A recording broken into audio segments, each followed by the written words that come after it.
نحمده ونصلي ونسلم على رسوله الكريم اما بعد فاعوذ بالله من الشيطان الرجيم بسم الله الرحمن الرحيم عن ابي هريره رضي الله تعالى عنه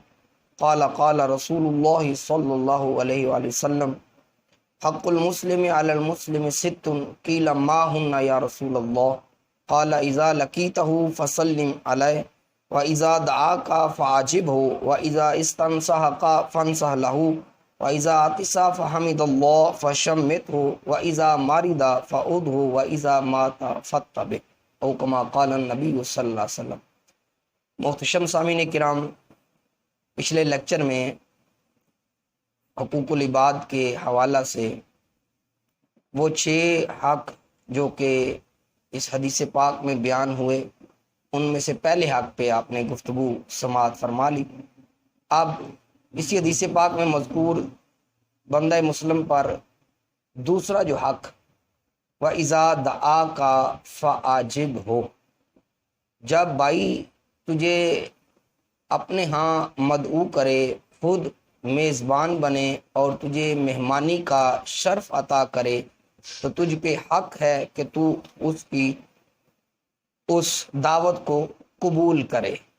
یہ نہ دیکھے کہ یہ دعوت دینے والا اس کی مالی حیثیت کیا ہے،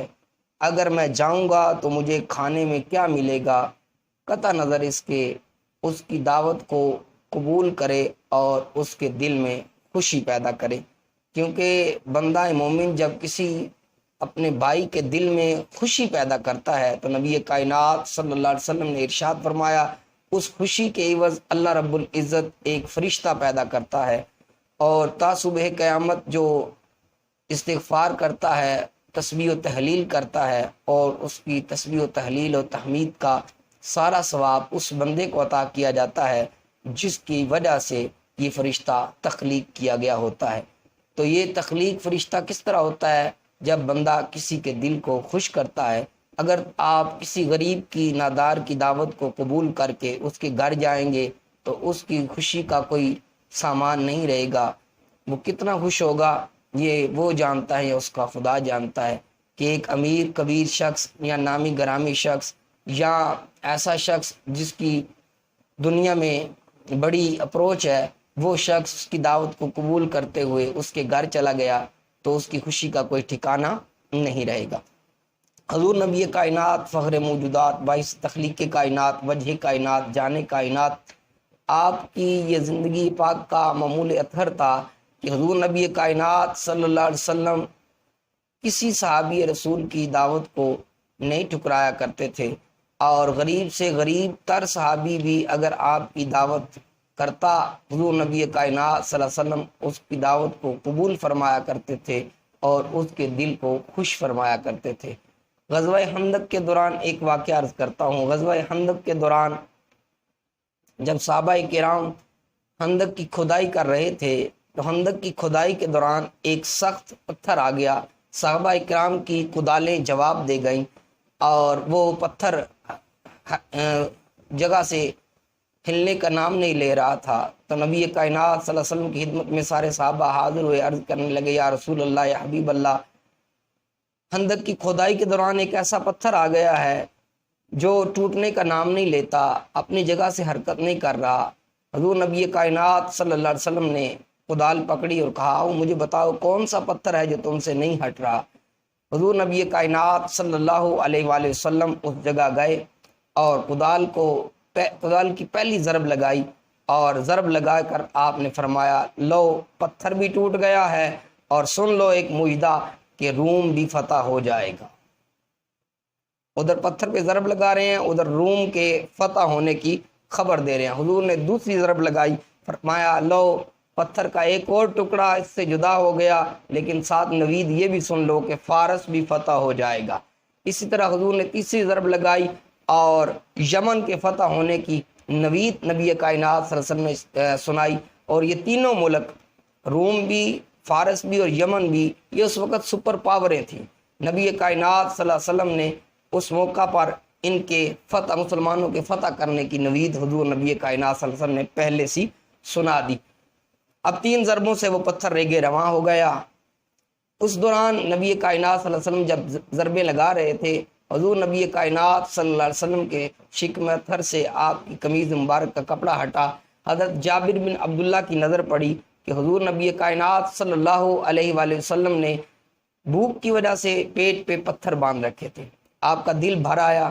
کہ نبیوں کا سلطان اور بھوک کی وجہ سے پیٹ پہ پتھر باندھے ہوئے ہیں۔ دو جہاں ملک اور جو کی روٹی غذا، دو جہاں ملک اور جو کی روٹی غذا، اس شکم کی قناعت پہ لاکھوں سلام۔ حضرت جابر بن عبداللہ سے رہا نہ گیا، اجازت طلب کی، یا رسول اللہ یا حبیب اللہ، ایک کام سے گھر جانا چاہتا ہوں۔ حضور نبی کائنات صلی اللہ علیہ وسلم نے اجازت مرحمت فرمائی۔ حضرت جابر بن عبداللہ گھر گئے، اپنی بیوی سے جا کے کہا کہ اس طرح میرے نبی کو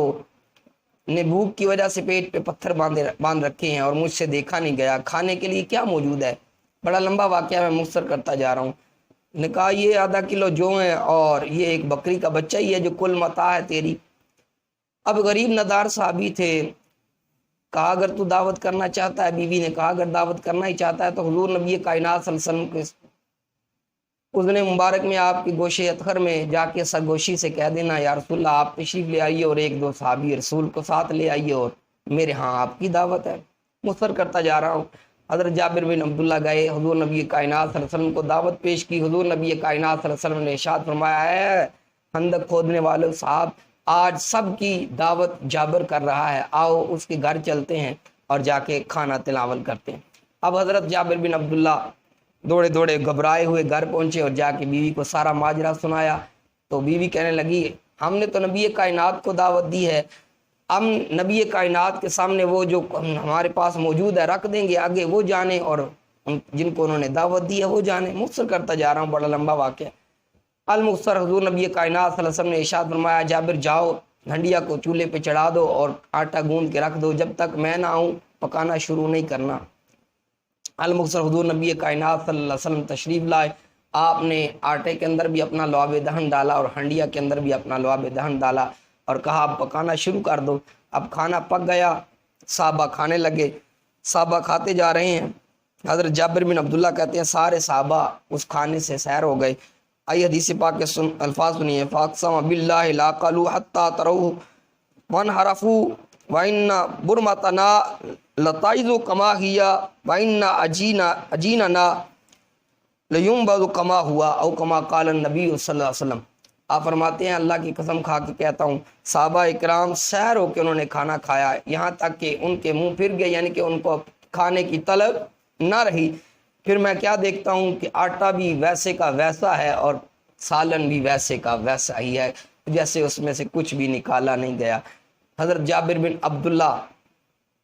کی غریب صحابی کی دعوت کو حضور نبی کا، یہ لمبا واقعہ میں نے مختصر سا آپ کو صرف سنایا کہ آپ کو پتہ چل لے کہ نبیوں کا سلطان ایک غریب صحابی رسول کی دعوت کو قبول کر کے اس کو دل کو خوش کر رہا ہے، اور ہم کس کھیت کی مولی ہیں کہ کسی غریب کی دعوت کو ٹھکرا دے۔ حضور نبی کائنات صلی اللہ علیہ وسلم نے منع فرمایا کہ عذر کے بغیر کسی کی دعوت کو ٹھکرانا یہ کتنا گناہ ہے۔ آئی حدیث پاک سنیے، عن ابی ہریرہ رضی اللہ تعالی عنہ من لم یجب الدعوۃ فقد عصى اللہ ورسولہ او کما قال النبی صلی اللہ علیہ وسلم۔ حضور نبی کائنات صلی اللہ علیہ وسلم نے ارشاد فرمایا بندہ مومن نے کسی بندہ مومن کو اپنے ہاں دعوت پہ مدعو کیا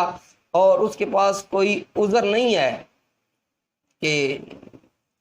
اس کا انکار کرے، بغیر عذر کے اس نے دعوت کا انکار کر دیا تو اس نے اللہ کو بھی ناراض کر دیا، اللہ کے رسول کو بھی ناراض کر دیا۔ اس لیے اگر کوئی عذر ہے، کوئی ایسا عذر ہے جس کی وجہ سے آپ نہیں پہنچ سکتے تو پھر تو آپ معذرت کر سکتے ہیں، اور اگر کوئی عذر نہیں ہے، کوئی ایسی چیز نہیں ہے، ویسے ہی آپ غریب سمجھ کے یا ویسے ہی آپ ٹائم کا ضیاع سمجھتے ہوئے اس کو رد کر دیں گے تو یہ اللہ کی بھی نافرمانی ہے، اللہ کے رسول کی بھی نافرمانی ہے۔ اور کھانا کھلانا کسی کو اس کی بڑی فضیلت ہے، بڑی فضیلت ہے۔ یہ حدیث پاک سنیے، عن الحسن بن علی رضی اللہ تعالی عنہ قال قال رسول اللہ صلی اللہ علیہ وسلم لئن اطعم حن لی فی اللہ لقمۃ احب الی من ان اتصدق علی مسکین بدرہم۔ حضرت حسن بن علی رضی اللہ تعالی عنہ آپ روایت فرماتے ہیں کہ نبی کائنات صلی اللہ علیہ وسلم نے ارشاد فرمایا کسی کا اپنے بھائی کو ایک لقمہ کھانا کھلانا یہ مسکین پر کئی درہم صدقہ کرنے سے زیادہ افضل ہے۔ کسی کو کھانا کھلانا اور اس کو خوش کرنا، یہ اور بمئات درہم کے الفاظ بھی حدیث پاک موجود ہے کہ 100 درہم خرچ کرنا ایک لقمہ کھلانے سے زیادہ افضل ہے۔ یہ ایک لقمہ کتنا افضل ہے کہ ایک طرف 100 درہم ہے اور ایک طرف یہ ایک لقمہ ہے، فرمایا یہ ایک لقمہ بھائی کو جو کھلایا جا رہا ہے یہ اس سے افضل ہے۔ اور آئیے ایک اور حدیث پاک سنیے، ان عائشہ رضی اللہ تعالی عنہ قالت قال رسول اللہ صلی اللہ علیہ وسلم الملائکۃ تصلی علی احدکم ما دامت معدته موضوعۃ او کما قال النبی صلی اللہ علیہ وسلم۔ حضور نبی کائنات صلی اللہ علیہ وسلم نے ارشاد فرمایا، حضرت عائشہ صدیقہ رضی اللہ تعالی عنہ اس حدیث کی راویہ ہیں، آپ فرماتی ہیں کہ نبی کائنات صلی اللہ علیہ وسلم نے ارشاد فرمایا، جب تک میزبان کا دسترخوان مہمان کے لیے بچھا رہتا ہے، اللہ کے فرشتے اس میزبان کے لیے دعا و مغفرت کرتے رہتے ہیں، دعائے مغفرت کرتے رہتے ہیں۔ کتنا بڑا اعزاز ہے اس بندے کے لیے جس کا دسترخوان جب تک بچھا رہتا ہے اور مہمان کھانا کھاتے رہتے ہیں، اس کے لیے فرشتے دعائے مغفرت کرتے رہتے ہیں۔ بعض احباب تو اس کو بوجھ سمجھتے ہیں، مہمان آ جائے تو اس کو زحمت لگتی ہے کہ یہ مہمان آ گیا، حالانکہ وہ اپنا رزق لے کے آتا ہے۔ آئیے حدیث پاک سناتا ہوں۔ عن ابی درداء رضی اللہ تعالی عنہ قال قال رسول اللہ صلی اللہ علیہ وسلم الضیف یاتی برزقه ویرتحل بذنوب القوم یتمخض عنهم ذنوبهم او کما قال النبی صلی اللہ علیہ وسلم۔ حضور نبی کائنات صلی اللہ علیہ وسلم نے ارشاد فرمایا، مہمان یاتی برزقه، اپنا رزق اپنے ساتھ لے کے آتا ہے۔ بظاہر تو نظر آتا ہے کہ بندہ جو دعوت کرنے والا ہے اس کے گھر کھانا کھایا جا رہا ہے اور اس کے پیسے لگ رہے ہیں اور اس کی جیب خالی ہو رہی ہے، لیکن نہیں، فرمایا الضیف یاتی برزقه، مہمان اپنا کھانا لے کے آتا ہے، ویرتحل بذنوب القوم، اور حضور نے فرمایا جب وہ کھانا کھا کے اٹھتا ہے، حالانکہ وہ اپنا رزق لے کے آیا ہے اور اس نے وہی کھایا ہے، لیکن جو میزبان ہوتا ہے جس نے یہ اہتمام کیا ہوتا ہے اس کے گناہ اس سے اتار لیے جاتے ہیں اور اس کو نیکیاں عطا کر دی جاتی ہیں۔ حالانکہ اس نے اپنا آ کے حق کھایا اور اپنا نصیب آ کے کھایا اور اپنا رزق لے کے آیا، لیکن کیا ہوا، اس کے گناہ اتر گئے اس کے آنے کی وجہ سے اور اس کو نیکیاں مل گئیں۔ اس لیے بوجھ نہیں سمجھنا چاہیے، مہمان کی عزت کرنی چاہیے، اور بن بلائے مہمان بھی اچھے نہیں ہوتے۔ جی، بن بلائے مہمان، حضور نبی کائنات صلی اللہ علیہ وسلم کا فرمان سنیے، فرمایا من دخل علی غیر دعوت دخل سارقہ، جو کسی کے گھر بغیر بلائے ہوئے، اکثر ایسا ہوتا ہے کہ میرج ہال میں کچھ بندے چلے جاتے ہیں جن کو بلایا نہیں گیا ہوتا اور جا کے وہ کھانا تناول کرتے ہیں۔ من دخل علی غیر دعوت، جو ایسا شخص جو بغیر دعوت کے کھانے کے لیے چلا گیا، داخل سارقن، تو وہ چور کی طرح ہے، وہ چور کی طرح ہے۔ اس لیے جسے دعوت ہو وہی کھانا تناول کرنے کے لیے جائے، اور کھانا کھلانے والا جو ہے اس کے لیے بڑا اجر ہے۔ آئیے ایک حدیث پاک کوٹ کرتا ہوں، ان عبداللہ بن عمر رضی اللہ تعالی عنہ قال قال رسول اللہ صلی اللہ علیہ وسلم من اطعم حتى يشبعه وسقاه من الماء حتى يرويه باعد اللہ تعالی من النار سبع حنادق ما بین کل حندقین مسیرۃ 500 عام او کما قال النبی صلی اللہ علیہ وسلم۔ حضرت عبداللہ بن عمر اس حدیث کے راوی ہیں، آپ فرماتے ہیں کہ نبی کائنات صلی اللہ علیہ وسلم نے ارشاد فرمایا، جس نے اپنے بھائی کو کھانا کھلایا حتیٰ کہ وہ سیر ہو گیا، یا پانی پلایا یہاں تک کہ اس کا پیٹ بھر گیا، وہ راحت اس نے محسوس کی، بعد اللہ تعالی من النار سب حنادق، اللہ رب العزت 7 حندقیں دور اس کو جہنم سے دور آزادی فرما دے، یعنی 7 حندقیں